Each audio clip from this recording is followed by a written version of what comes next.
Hey y'all, welcome to Paige's Perspective, where I help you find your inner strength to cope with life. How many of us are struggling and allow the struggle to consume us, or allow the struggle to dictate our moods and our choices? You know the saying that the struggle is real? Well, that is real, but I like to shift it to the struggle is real, but it doesn't have to be. What does this mean? How can we apply this in our lives? This is where positivity comes into play. You know, I've been open before how toxic positivity is a way to distract ourselves from real issues within our lives. But I'm also big on having a positive mindset through the struggles, because if we stick to the negative mindset while we're struggling, it's really challenging to get out of that. And then we end up allowing the struggle to dictate who we are and what we're going through, and it almost becomes our identity. So I don't want to discount struggles because they are real, but how our mindset and perspective comes into play is a huge game changer. This is what resilience basically is. You know, we know we're going to struggle in life. Like, this is inevitable, but what we do while in those struggles is going to be a game changer for us.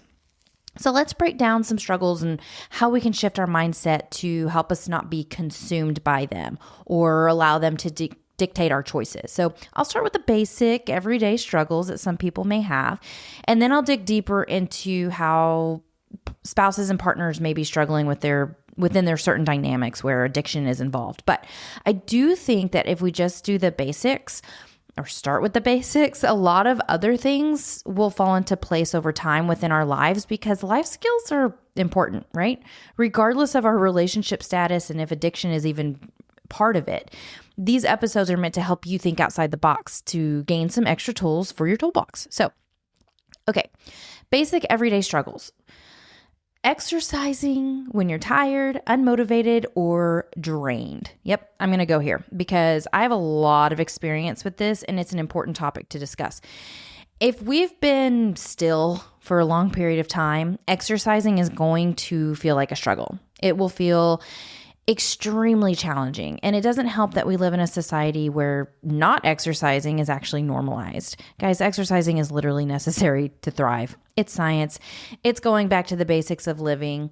You know, now I understand the challenges in life these days where we are constantly being pulled in so many directions. There's work, there's kids, there's marriage, there's social media. You know, we have a lot of things to take care of and feel as though we don't have enough time to exercise, when in reality, if you look at your screen time on your phone, I guarantee it's much over 45 minutes. So you can take the time to take care of yourself physically. And then motivation comes and goes. And when we push through, when we are unmotivated, we're rewiring our brains to do the necessary self-care when we don't want to. It gets easier over time, but you have to create those habits and stay consistent long-term in order for it to stick. So to shift our mindset of not allowing the struggle to dictate you here in this area of your life, do the workout anyway. You're tired? Okay, but are you sick? You're unmotivated? Okay, welcome to life. You're emotionally drained? Yeah, we all are. But guess what helps with that? Moving your body. When we say listen to your body, this is not saying if you're tired, don't push through. Okay? We know better, and we're really good at lying at ourselves and making excuses. We are really good at taking these slogans and fitting them into our lives to where we pick and choose what they really mean. They're not going to get us anywhere. Pushing through when we don't want to is important. Your body and mind will thank you. Turn on some loud music. Look at a picture of you where you felt your worst. Like, this is a really big motivator for me personally. Remind yourself that it's necessary, and the struggle is real, but it doesn't have to be. Tell yourself you get to do this instead of you have to do it. It's a choice. It's hard, but again, it doesn't have to be. We get to choose our heart every single day. Another one I'm going to touch on real quick is eating well when comfort food feels easier, familiar. It's something that we like to do. Again, we all know what comfort food does to our bodies and minds in the long run. So instead of struggling with the thought of eating boring food, tell yourself that it's necessary, in order to live a fulfilling life. Again, it doesn't help that we see slogans and shit everywhere saying, YOLO, eat the cake. Yeah, in moderation. Not every time we feel the urge to eat the damn cake. Discipline is built when we say no to the cake, and the way you feel afterwards is fucking amazing. You know how people say you never regret a workout? Well, honestly, you're never going to regret saying no to the cake, but you will regret saying yes, because we know how it feels when we comfort eat constantly. We know what it does to us in the long run. It impacts our physical health and our mental health. So the struggle is real because it's new, but shifting our mindset to not allow it to consume us is where our power is. Do it anyway. Tell yourself that you get to have choices. You get to pick the healthy options. You get to do this for yourself. All right, another one. Getting out of bed when the weather is gloomy or cold or rainy and your energy is just low. Okay, I know this struggle all too well. And I know the only way to get out of it is to get the fuck out of it. Get out of bed. In my head, the struggle feels so big. And if I allowed that struggle to consume me, I would say, hey, stay in bed and rot, because that's what you feel like doing. But what good does it do for me to stay in bed, rot, overthink, sit in my feels? Nothing. All it does is keep me miserable and in my head. The only way out is to not allow that struggle to consume me and choose to get my ass up and in gear. It feels hard as fuck in the moment. I'm not discounting that, but the feeling passes quickly as long as I act and I cultivate the feelings that I'm looking for, which is typically motivation. And the way to get that is by moving. It's by acting yourself into right thinking instead of thinking yourself into right action. Eventually it gets easier, and those moments of wanting to bed rot will go away. However, they can come back if we start going backwards. Those wires in our brains will always be there, but we can create new pathways with newer, healthier habits by choosing the things that will get us to where we want to be. It's by choosing the decisions that may be hard as hell in the moment, but necessary for our mental health. Like, we know wrong from right. We know what we should be doing. All right, another one is staying consistent when progress feels slow or invisible. Oh, okay. So this one is about discipline over motivation. Do you kind of see the common theme here? Anyway, it's so easy to go back to the old thought patterns and habits, especially when we feel as though progress is not happening. You look in the mirror, you don't see any changes. You feel more tired. Maybe you have a lot more indigestion and you're just not seeing the hard work come to life. But the only way progress doesn't happen is if we throw in the towel and go back to the old ways. We know what that life looks like, and we're not happy. We're not happy there. We're happy when we work towards something and do things when we aren't motivated. Maybe not happy during that time, but eventually we become happy and proud of ourselves for getting out of the comfort zone. You know that feeling of it's not even worth it because it's not working? Like, this is a mindset we typically hit after 2 to 3 weeks of changing our habits because we don't visually see the changes yet. Guys, that's 2 to 3 weeks. That's like an infant, okay? It takes months and years, not days and weeks, to make significant changes and see them and benefit from them. It would be so easy to say, F it, what's the point? It's not doing anything anyway, when in reality, it is doing something very big, but you won't be able to see the benefits for a long period of time. This is where our mindset shift is everything. You may be struggling, but the struggle doesn't have to dictate your next choice. Do what you know will benefit you later. All right, so enough with the basics. I think you get the point there.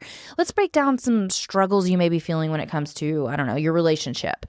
We know the struggle is real here, right? This is what our podcast talks about. But let's talk about an example of living in constant state of hypervigilance, reading, tones, moods, energies. Okay, so this is exhausting as hell, and the struggle will take you out. We think if we find the hidden bottles, the pills, or catch them in the act, we're protecting ourselves because we get to call them out, right? We get to validate our instincts. But calling them out doesn't change a thing. It doesn't get them to see how they've harmed us. It doesn't get them to hear us. It doesn't protect us. If anything, it keeps us stuck in the struggle instead of protecting ourselves. If you're checking their breath, looking for bottles, scanning behavior, this is typically a trauma response, which we have talked about before. But I'm going to tell you from the other side that it's exhausting, and it's only going to keep you stuck in the same cycle if you continue to do it over and over again.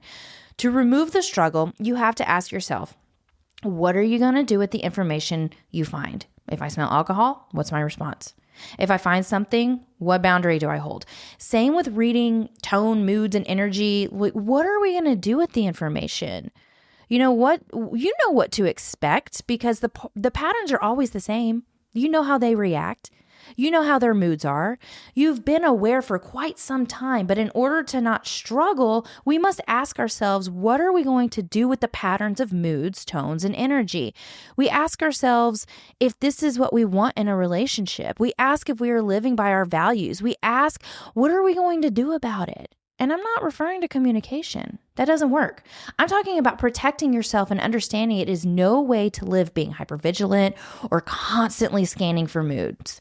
It's not a healthy relationship, and the struggle will take you out over time if you don't make changes now. It isn't easy, but it is worth it. Action takes you out of the struggle. Sitting in it or doing the same thing over and over again will only guarantee struggle. Instead of sitting in it, tell yourself, you are capable of so much more. You are capable of change. So another struggle that I see is carrying the mental load for everything because someone has to. This can happen in all different sorts of relationships.